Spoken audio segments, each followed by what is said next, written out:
also single-use plastic. In a bid to reduce waste and plastic pollution. This black single-use plastic is particularly tricky. Now, plastic pollution has been headline news for a couple of years. The UK have been at the forefront when it comes to spreading awareness about plastic pollution, but it's more than just plastic bottles. I'm going on a journey along the south coast to find out about the plastics we don't often hear about, discover how much our home waters are affected, and see what people are doing about it. As an ocean lover, I was sad to find out that over 43,000 kilograms of litter has been picked up from south coast beaches so far in 2018, with the majority of it being plastic. From those plastics, 30% is from the public, such as food packaging, and just under 10% is from the sewers, such as cotton buds.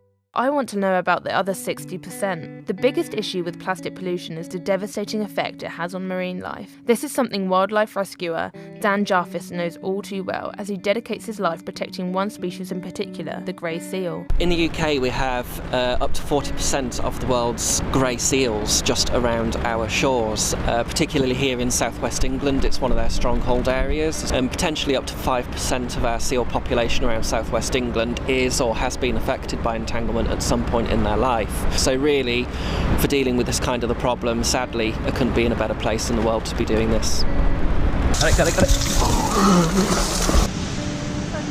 just trying to help, mate. We're just helping. And it's one frequently occurring plastic which Dan and his team keep finding the seals entangled in. It's going to be a bit stingy. In the last year we've had more calls than we've had in previous years to animals that have been entangled in marine litter. This is mostly plastic pieces of net, old fishing gear. Often we do find injuries, unfortunately, as well.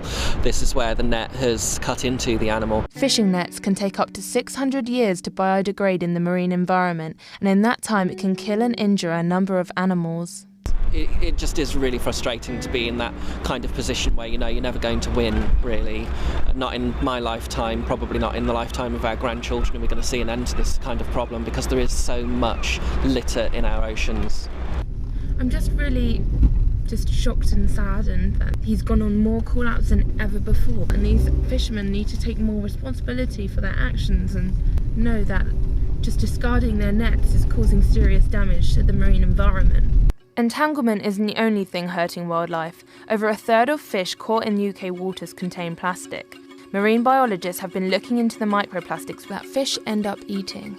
Imogen Napper's research has already influenced the government to ban microbeads in toiletries. I've been able to find out some quite interesting results. So in terms of microbeads in facial scrubs, we found that there could be up to 3 million in one bottle, so there could be up to 10,000 on a squirt on your hand. In Imogen's current research, she has proven that we all contribute to the plastic pollution problem by washing our clothes. We found that washing our clothes could release up to 700,000 fibres, and like the microbeads, they could go down the drain, through the sewage treatment works, and potentially into our oceans. Imogen collects fibres which have escaped the washing machine to find out what clothes they have come from. This is called an FTIR, so Fourier transformation infrared spectroscopy. It's basically getting the fingerprint of what plastic is, so we can know whether it's polyester compared to acrylic. By doing this, she's trying to find a solution. Currently, Imogen is working with Sky Ocean and National Geographic to build an invention to prevent this microfiber contamination. So from the washing machine, all of the water is going to go into this tank. It's then going to be pumped into a filter housing that has a really fine mesh, and that mesh is going to capture all of the fibres before it goes into the wastewater and through the sewage treatment plants. I think research like Imogen's is really important, because without it, we would have never have known we were scrubbing our faces with plastic. What else is damaging the marine environment that we are doing that we didn't even realise? Who knew that washing our clothes could be such a huge issue?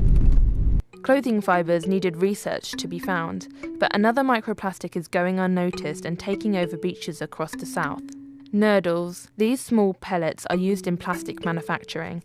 Over 53 billion of them are thought to be released into the UK environment every year, with over 131,000 being picked up from one beach in Cornwall. Bianca Carr is the founder of a local environmental group and has been struggling with the nurdle problem on a nearby beach. We have had an astonishing problem. We've got to the point where we are struggling to clean them up. We need some sort of new innovative technology that's going to help us do that. We've found a trommel, which is a big drum, and as you spin the drum, things will fall through. So we're hopefully leaving then the natural products behind, and we're taking away the plastics of all different sizes. So the nurdles, microplastics, other things like that. And that is coming in a couple of weeks, and we're quite excited to try out the trommel. Look down here, look at this bit. Look at that. I came back to see if the new trommel would work how Bianca had hoped and filters out all the natural beach material, leaving her with a collection of microplastics. Let's do it. We've got stones here, but we've also got quite a lot of nurdles. Collecting that bit there is a lot quicker than sitting there and picking them up by hand. Absolutely. Like, trying to pick these up. We spent a whole day with a local school, so we had lots of nice little fingers, and we picked up 7,000 nurdles, and it made no difference whatsoever. The place was still an astonishing mess. But just doing that, just there and then, that's really cool. Although this new tool is exciting, there is only so much the general public can do.